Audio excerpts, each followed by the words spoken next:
దేవనకొండ ఉచిత పథకాలు వద్దు, ఉపాధి అవకాశాలు ముద్దు. ఆటో రంగాన్ని నిర్వీర్యం చేసే ఉచిత బస్సు ప్రయాణ పథక ఆలోచన విరమించుకోవాలి. దేవనకొండ తహసీల్దార్ కార్యాలయం ముందు ఏఐటీయూసీ ఆధ్వర్యంలో ఆటో కార్మికుల ధర్నా.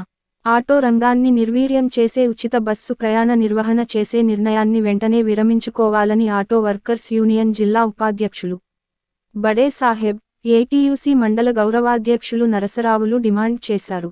ఈ సందర్భంగా గురువారం ఏఐటీయూసీ ఆధ్వర్యంలో ఆటో కార్మికులు దేవనకొండ తహసీల్దార్ కార్యాలయం ముందు ధర్నా నిర్వహించారు.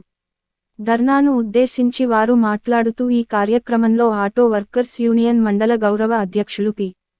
రాజన్న, ఆటో వర్కర్స్ యూనియన్ మండల అధ్యక్షులు, కార్యదర్శులు ఉస్మాన్, రాఘవేంద్ర, ఆటో యూనియన్ నాయకులు లక్ష్మణస్వామి, రామస్వామి, మల్లికార్జున, నరేష్, బడేషా ఏర్పడుతుంది. ఈ ఆటో కార్మికులకు ఉపాధి దెబ్బతీసే విధంగా ఉన్నటువంటి ఈ ఉచిత బస్సు ప్రయాణ పథకాన్ని తక్షణమే విరమింపు చేసుకోవాలనే ఉద్దేశంతో ఈరోజు ఈ ధర్నా కార్యక్రమాన్ని చేపడుతూ ఉన్నాం.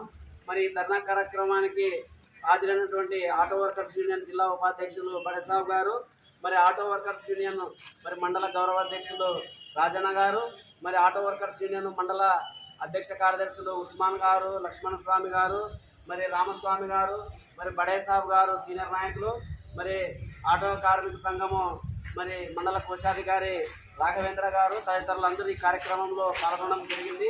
మరి మనం ఇచ్చే మెమొరాండాన్ని ఎంఆర్ఓ గారి ద్వారా మరి జిల్లా కలెక్టర్ గారికి, రాష్ట్ర ప్రభుత్వానికి చేరి మరి ఆటో కార్మికులకు గుదిబండగా మారినటువంటి ఈ ఉచిత బస్సు ప్రయాణ పథకాన్ని రద్దు చేయాలని, మరి పథకాన్ని ప్రవేశపెడితే మరి రాష్ట్ర వ్యాప్తంగా ఆటో కార్మికులు పెద్ద స్థాయిలో ఉద్యమాలకు సిద్ధమవుతారని, మరి ఆ దిశగా ముందరనే రాష్ట్ర ప్రభుత్వం పునరాలోచన చేసుకోవాల్సిన ఆవశ్యకత ఉందని ఈ సందర్భంగా ఈ అవకాశం ఇచ్చిన మీ అందరికీ ధన్యవాదాలు తెలియజేస్తూ సెలవు తీసుకుంటున్నాను సోదరులారా.